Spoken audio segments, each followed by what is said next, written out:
right now we're dealing with a temperament in the air of people who are who feel like they are at a point where they just feel like enough is enough.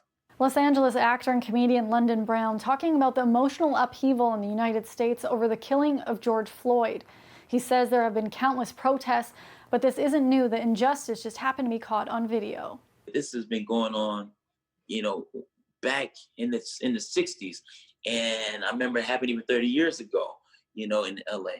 And the fact that we are still marching and protesting about the same injustices should be a very clear line in the sand, a very clear flag that things haven't changed.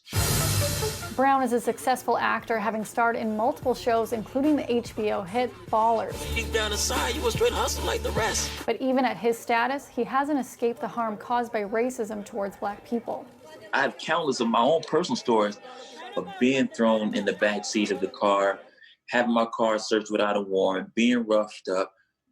This is just one of those things, to the point where now I feel like sometimes I'm like, man, I may need to go and look into some psychiatric help, because Black men we're in a place in this country where we're so mentally conditioned that being pulled over, we already know what that's going to be. London has always used his social media platforms to try to educate about racial injustice, and is calling on those, specifically non-Black people in positions to change policy, to help guide change in the right direction.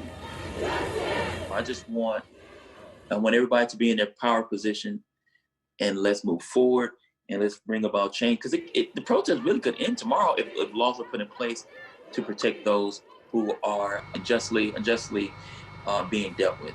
Brown is hopeful that the movement set in motion by the killing of George Floyd will bring lasting change. For City News in Toronto, I'm Lindsay Dunn.